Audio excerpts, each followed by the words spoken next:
Okay, so what we did, this portion of the presentation is we did something a little bit different than the MPV values of each individual household and each GI.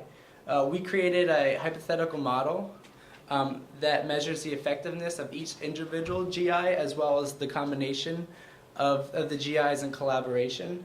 The 4 GIs we used are green roofs, rain barrels, permeable pavement, and trees. And we did a 2010 simulation of the precipitation data in the Queens Botanical Garden, which we're very fortunate enough that they gave us the rainfall data to conduct this experiment. So what this shows you, I'm actually going to pull up the Excel document of our model. Just bear with me 1 second. Whoops.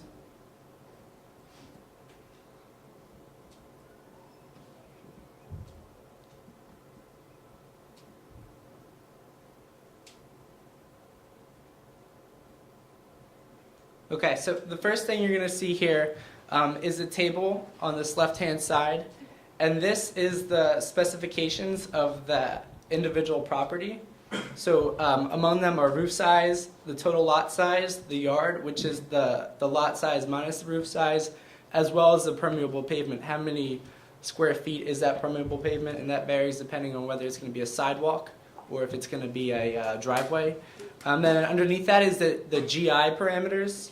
So we have the 4 GIs, the rain barrel, retention of the green roof, the retention of the permeable pavement, and the number of trees. Okay, so right now you're looking at a property with 0 green infrastructure, and as you can see here, the total amount retained is 0, and that's the amount that is just going into the stormwater.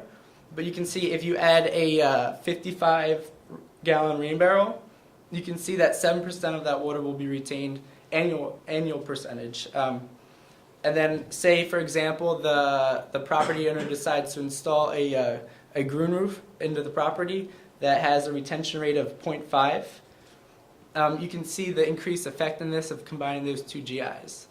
Now, one thing that the GI retention varies is also it varies off of the specifications of the property size itself. So say, for example, with larger roofs, so you can see that the green roof is way more effective.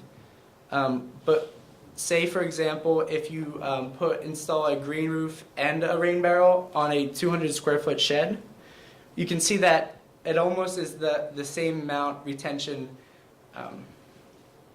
Now if we adjust this, if we set this back to 1200, which is around the average, you can also see that the property retention for permeable pavement, you can see the increased effectiveness of adding permeable pavement. And we set the retention rate for permeable pavement around 0.85 for interlocking pavements.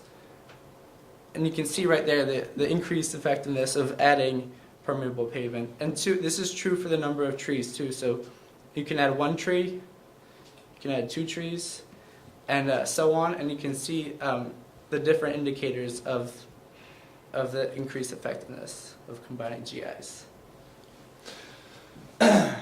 So I looked at the same data, parsed it a little bit differently from the model. If I can get there. Is there a way to take down this notes bit? Yeah, get out of here. So this is the same model which we worked on, and it's a little bit of a different way of looking at it, which actually reveals another of the important aspects of the model in terms of our investigation of GIs, which is, hold on, bear with me, which is that we got this data through Stuart for the yearly, for the daily rainfall in 2010. We used that as sort of like an average for New York, and that was important because we could see that, for instance, you have GIs like rain barrels, which are essentially just a mini gray infrastructure setup. It's like literally just captures a certain amount up to 100%, and then it's done 0% above that. So you can see here, for instance, aggregating GI retention rates. We have on the y-axis is the retention rate by percentage, and on the x-axis it's the gallons of storm water that rained onto the property that day. And so you can see here that after a certain number of gallons of rain onto the property, the rain barrel was full, it wouldn't collect anymore. And that's at this point here. And then from that point, it falls off by retention rate. You can see the same thing in the graph below, which we'll look at in a minute. So one thing that was interesting in looking at this is how, based on how much rainfall you have in a certain day, that will determine which of your GIs is most effective. Because you can see that when it rains a lot, when we're talking about big storms, the rain barrel's not doing that much. It's going to catch a little bit of water and then it's going to overflow for the rest of it. But if you have infrastructures like permeable pavement, green roofs, those are going to constantly retain based on how much water is coming in. So really, like in a fully realistic model, you have sort of decreasing retention based on the rainfall as well. But it's not as significant as you might think in these model views. The retaining types are actually still very effective in large storms. Another thing in this top model that we want to look at is, let me see, so the green, let's start with blue. Blue is permeable pavement, red is permeable pavement and trees, and then green is with the green roof, and then purple is with everything, including the rain barrel. So these differences here are sort of, these will represent the slices of pie in the previous pie graph that Jonathan was just showing. And what you can see is that the biggest jumps are between permeable pavement, or when you add permeable pavement, when you add a green roof, and then again when you add a rain barrel, in terms of the initial retention.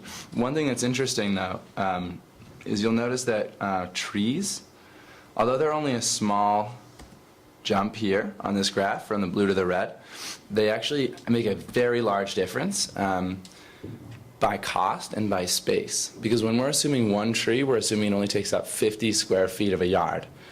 And we're also assuming, I don't remember the exact cost, but it's minimal compared to the other GIs. So if we say 2 trees, which is still, I mean, for permeable pavement, for instance, we're assuming 1,000 square feet. For a tree now, with 2 trees, we're assuming 100 square feet. So we're talking a very, very small space, and look, all of a sudden with 2 trees, we're talking about the same difference in retention. So trees, according to our model, trees are actually the most effective way by cost and by space of decreasing runoff. Now let me see. And here is, oops, yeah. This computer's a bit slow, sorry. Come on. Really? Dude, this thing sucks. This is a little preview of what's coming up next.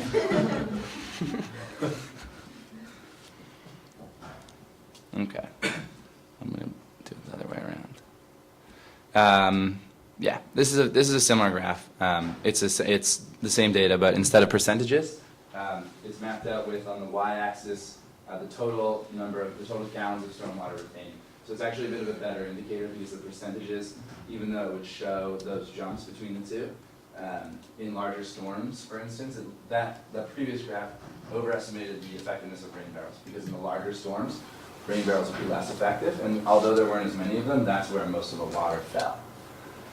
So in this case, you can essentially see the same thing. You can see how the effect of rain barrels is actually quite minimal in terms of total gallon retained. You have rain barrels up here, they're covered up by this annoying line here. But rain barrels, the part where they were above, where they were helping significantly, is all right here between the 0 and the 1,000 gallon per day stormwater mark. And then you can see, I don't know if you can see from this distance, but they're still a little bit effective, and as you get larger and larger, the effect of rain barrels, this little X, moves closer and closer to the point of the triangle, to the point where they're actually not absorbing an appreciable difference in stormwater for that storm. It's also important because in the largest storms, that's where the big CSO events will be.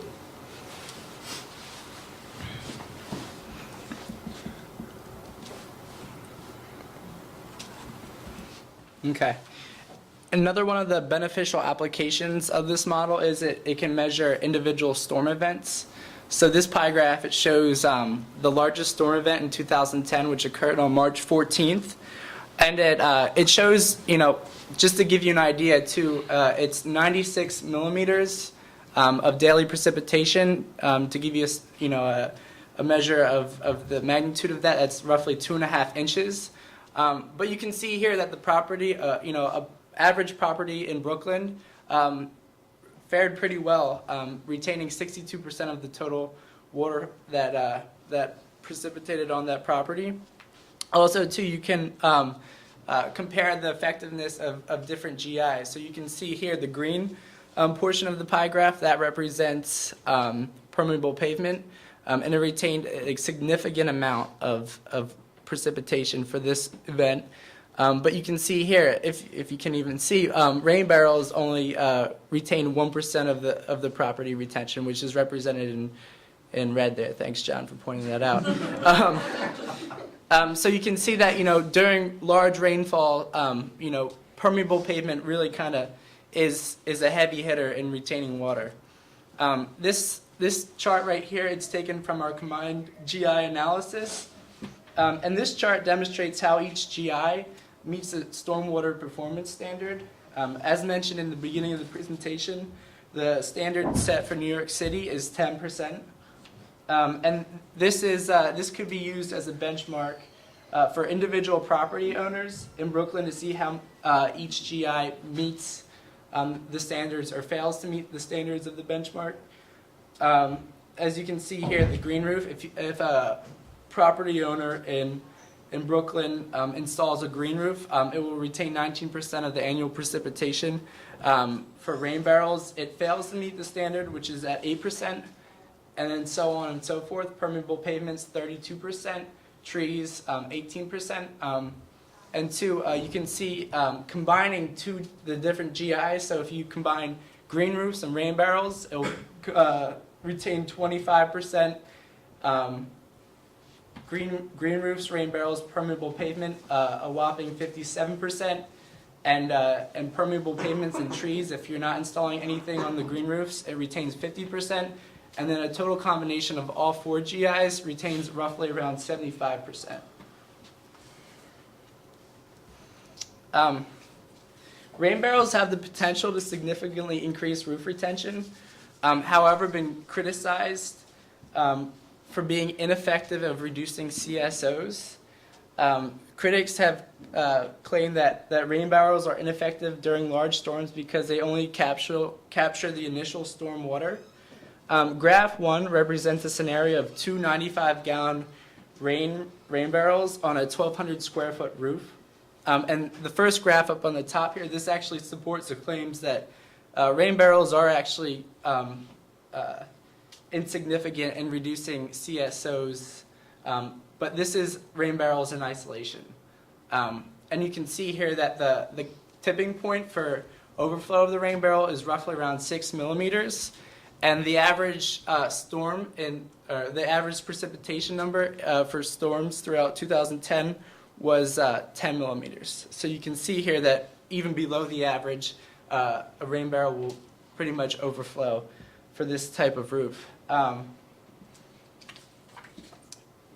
Graph 2, the graph right below that, shows the increased effectiveness of rain barrels when combined with green roofs.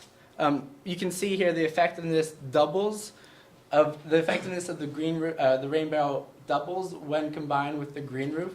So instead of 6 millimeters, the tipping point for the rain barrel is 12 millimeters, and this is assuming that the green roof has a retention rate of 0.5.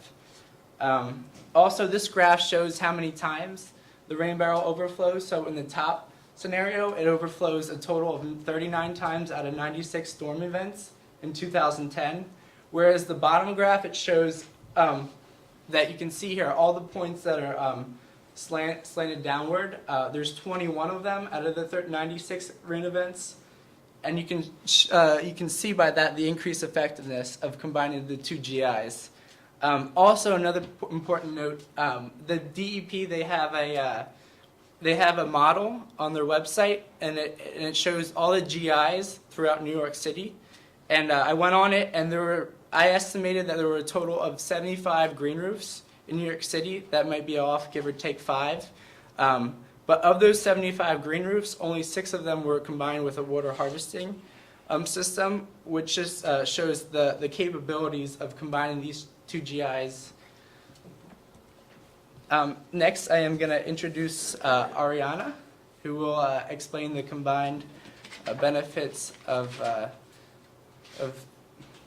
yeah.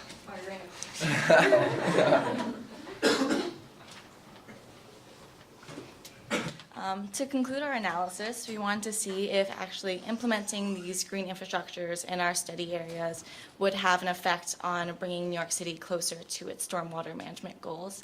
As Aaron stated earlier, the DEP's green infrastructure plans has the goal to capture the first inch of rainfall on 10% of impervious areas through either detention or infiltration. If this was done solely through green infrastructure, as like what we studied, it would be turning 10% of current impervious areas to pervious areas.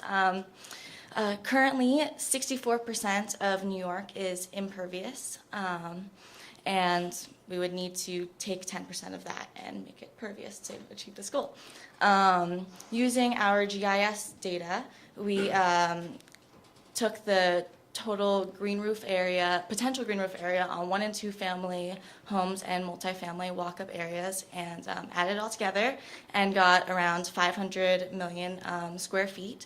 And this would reduce the total impervious area for all 5 boroughs by 9.8%, which is extremely close to the 10% goal.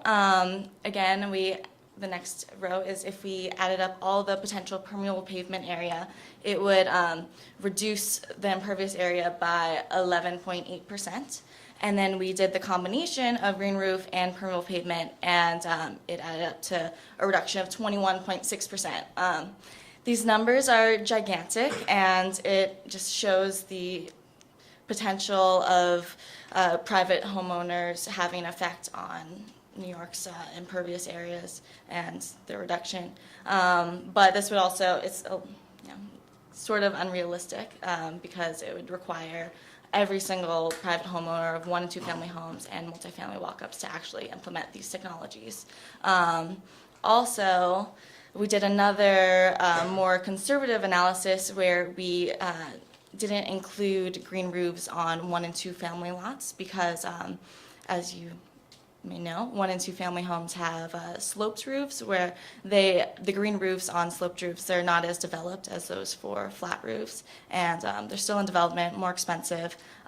So we did the analysis again of just green roofs on multifamily walk-ups, which are the traditional flat roof, and then permeable pavement on both, and that would again reduce the amount of impervious areas by 14.6%. Next, we have Megan going through the future implications of our study.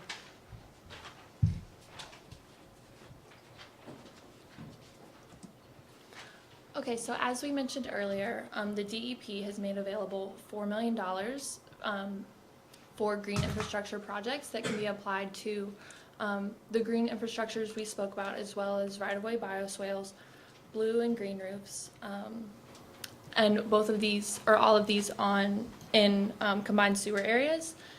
And so that being said, all of the analysis we did was based on an assumed stormwater credit similar to that in Philadelphia. So going forward, like John and Jonathan did with their analysis, we thought it would be a good idea to establish a customizable cost-benefit calculator for the private homeowner or private landowner. And in our analysis, we only looked at 1 and 2 family homes and multifamily homes. So in this calculator, we would, private homeowners would be able to see how lucrative green infrastructure investments would be for their own private properties. And next, we made a model showing a green property.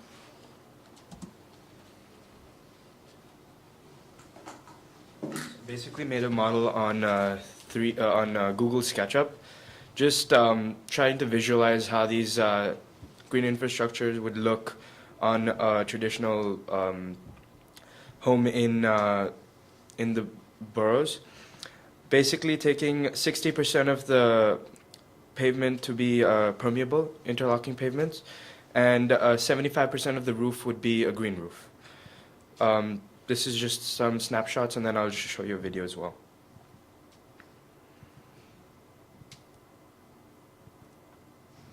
And also, the rain barrels can be added. It doesn't have to be just one rain barrel. It can, say for instance, you have a 55-gallon rain barrel. You can add, 2 of them, and the retention rate would be 110 gallons as opposed to just 55. Oh. Oh. How do I do this? You click on the word. You have to be in PowerPoint mode. Sorry.